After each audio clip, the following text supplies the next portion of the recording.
السلام علیکم ناظرین، میں میاں انوار اللہ کرامی ایڈوکیٹ آپ کو اپنے پیج پر اور چینل پر خوش آمدید کہتا ہوں۔ بالآخر امریکہ کی نافذ کردہ یا مسلط کردہ امپورٹڈ حکومت نے،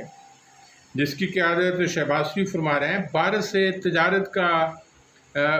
تجارتی منسٹر قائم کرنے کا ایک عندیہ دیا ہے اور اس کے لیے اجازت فرما دی ہے۔ آپ کو یاد ہوگا کہ عمران خان نے جب بھارت نے مقبوضہ کشمیر کا جو آرٹیکل 3070 تھا اس کو ختم کر کے اس کا الحاق اپنے ساتھ کر لیا تھا، تو پاکستان نے بھارت کے ساتھ تجارت کو منقطع کر دیا تھا۔ اس پر پھر پاکستان مسلم لیگ کے لوگوں نے عمران خان کو بڑا لعن طعن کی۔ انہوں نے کہا کہ آپ نے کشمیر کا سودا بیچ دیا ہے، آپ نے ملک کی تباہی کر دی، آپ نے کشمیر کے عوام سے غداری کا ارتکاب کیا ہے۔ جب ان کی حکومت اور ہمیشہ سے یہ کوشش رہی ہے امریکہ کی اور اس کے حواریوں کی کہ پاکستان کو ایک تابع فرمان، ایک مطیع ملک کے طور پر بھارت کے ساتھ منسلک کر دیا جائے تاکہ وہ پاکستان روس اور چائنا سے بھی اپنے تعلقات نہ بڑھا سکے اور پھر بھارت کا مطیع ہو کر اپنی زندگی بسر کرے۔ لیکن پاکستانی قوم ایک خوددار قوم ہے، ایک بہادر اور جرأت مند قوم ہے، بڑی مسلح افواج کی مالک قوم ہے۔ جو ہمارے قومی سلامتی کے ادارے ہیں وہ قابل تعریف ادارے ہیں۔ تو پاکستان کبھی بھی کسی صورت میں بھی بھارت کی تابعداری اور اس کی مرضی اپنے اوپر مسلط کرنے کے لیے تیار نہیں ہے۔ امریکہ کی یہ ہمیشہ سے خواہش رہی ہے اور پاکستان کی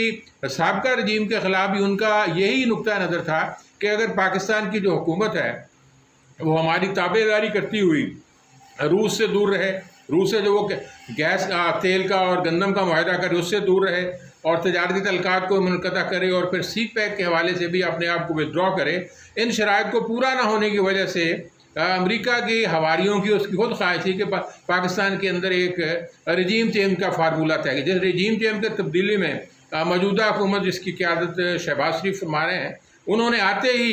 امریکہ کی منظوری کے ساتھ یا ان کی قیادت کی تابعداری کرتے کے ساتھ بھارت کے ساتھ جو ہمارا ازل سے دشمن ہے اور اب تک دشمن رہے گا، جن کی رگوں کے اندر پاکستان کی نفرت کوٹ کوٹ کر بھری ہوئی ہے، وہ ہر مرحلے پر پاکستان کو ذلیل و رسوا کرنا چاہتے ہیں، ان کے ساتھ بلا مشروط بغیر کسی شرط سے ہم نے تجارتی معاہدہ کرنے کے والے اپنا جو تجارتی منسٹر ہے قمرالزمان صاحب کو اس کو بھیجنے کا ارادہ دار کیا اور 15 ممالک کے اندر بھی اور تجارتی منسٹر پاکستان بھجوا رہا ہے۔ یعنی یوں سمجھ لیں کہ بھارت کے لوگوں نے کیا کہا ہے، ذرا ہم اس پر بھی غور کر لیں۔ بھارت نے کہ صحافیوں نے یہ بات کہی ہے، ان کے میڈیا نے اس بات کو اٹھایا ہے، کہا کہ پاکستان کی آکڑ ختم ہو گئی ہے، یعنی اس کی خودداری کو اور انا پرستی کو داغ لگ گیا ہے، اور ساتھ انہوں نے کہا کہ بالآخر بھارت کے سامنے پاکستان کو جھکنا پڑا ہے۔ یعنی موجودہ حکومت کا کمال یہ ہے کہ جو اپنے دور میں یہ کہتی تھی کہ آپ نے عمران خان کو کشمیر کو بھیج دیا ہے، اب جب اپنی باری آتی ہے امریکہ کے طور پر بھارت کے تابع فرمان ملک بننے کا ارادہ ظاہر کیا، اور ساتھ ہی بغیر کسی شرط کے یعنی 370 میں بھارت نے جو 2019 کے اندر ایک قانون تبدیل کیا تھا مرکزی قانون کے اندر کہ مقبوضہ کشمیر ایک انڈیپینڈنٹ اسٹیٹ یا ایک ساورن اسٹیٹ کے حوالے سے آگے بڑھ رہی تھی، تو اس حوالے سے کہا تھا اسے بھارت کے ساتھ الحاق کر دیا اور کئی حصے تقسیم کر دیا۔ اس کی موجودگی کے اندر عمران خان نے یہ بات کہی تھی کہ ہم ایسے بھارت سے جو ظالم بھارت ہے، جو ہماری مقبوضہ کشمیر کی بیٹیوں کو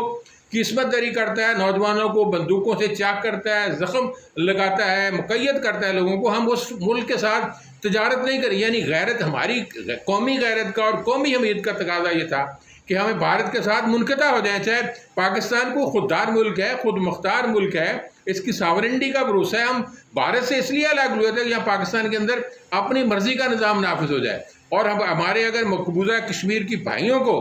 پر ظلم و تشدد کرتا ہے، جبر و استبداد کرتا ہے، زیادتی کرتا ہے، نوجوانوں کو قتل و غارت کرتا ہے، بلٹ گن سے ان کی آنکھوں کو تباہ کرتا ہے، عورتوں کی عصمت ریزی کرتا ہے، مقید خانہ بنا لیا مقبوضہ کشمیر کو، تو اس پر عمران خان نے خودداری کا مظاہرہ کرتے ہوئے قومی تقاضوں کے مطابق، قومی سوچ کے مطابق پاکستان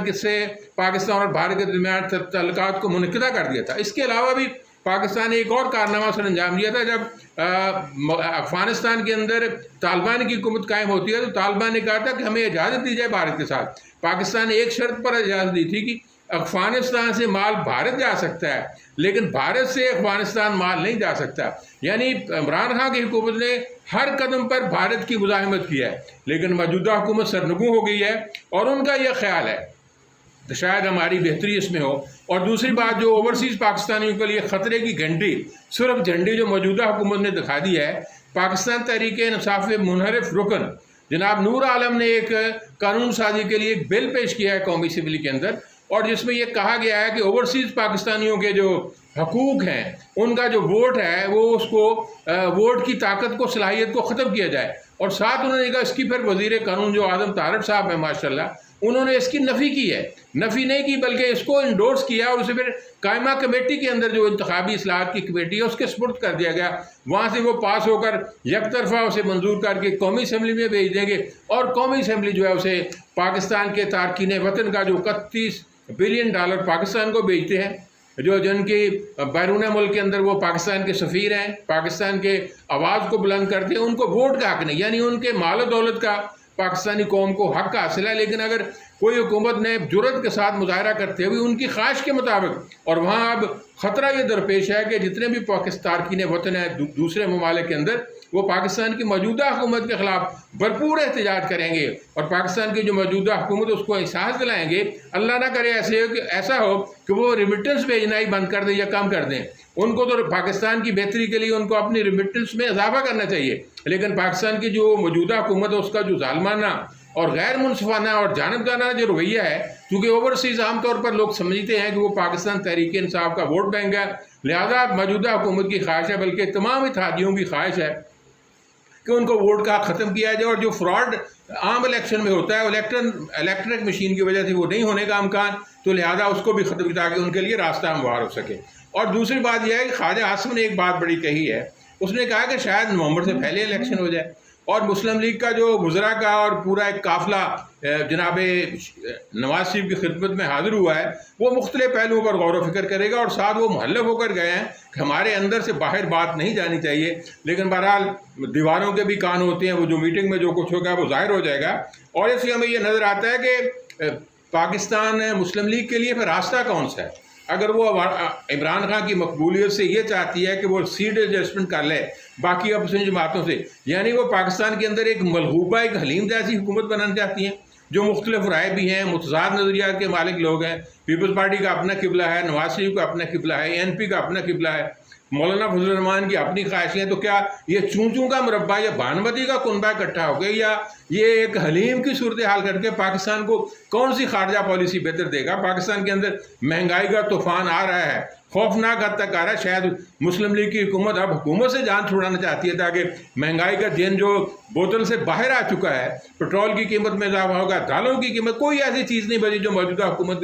پہلی حکومت کے دور کے اندر بھی اضافہ آتا، ان کے بھی کوئی جواز اور دلیل تھا، لیکن موجودہ حکومت جو اس تنتنے سے، اس دبدبے سے، اس دغدغے سے آئی تھی کہ ہم ملک کے سارے مسائل کا ہمارے پاس ہے، اس کی چابی ہمارے پاس ہے، ان کی چابی بھی گم ہو گئی ہے، وہ چین جو ہے وہ باہر نکل آیا ہے، مہنگائی کا، پٹرول کی قیمت بڑھنی ہے، گیس کی قیمت بڑھنی ہے، دالوں کی چیزیں بڑھنی ہے، پھر زرعی اجناس کی قیمت بڑھنی ہے، تو پاکستان کی جو موجودہ حکومت ہے وہ ناکام ہو چکی ہے۔ ان کے لیے ایک ہی بہتر راستہ ہے، جتنے بھی مشکلات ہیں وہ پاکستان کے اندر تازہ تر انتخابات کروائیں انتخابی اصلاحات کے بعد، تاکہ ملک کے اندر جو برپا ہونے والا فساد ہے، پھر عمران خان بھی ایک بڑا احتجاجی پروگرام اس کا بھی مختلف شہروں کے اندر بھرپور اور منظم انداز سے جلسے کر رہا ہے، اس کا بھی بڑھتی ہوئی مقبولیت بھی مسلم لیگ کے لیے اور پیپلز پارٹی کے لیے پریشان کن ہے، تبھی وہ متحد ہو کر وہ کہتے ہیں کہ ہم عمران خان کو ہمارے لیے قابل قبول نہیں ہے، بلائی قوتوں کی حکومت ہمیں قابل قبول ہے، ہم عمران خان کو برداشت کرنے کے لیے تیار نہیں ہے۔ تو میری یہ گزارش ہے پاکستان کے لوگوں سے، امن و امان کو بحال رکھیں،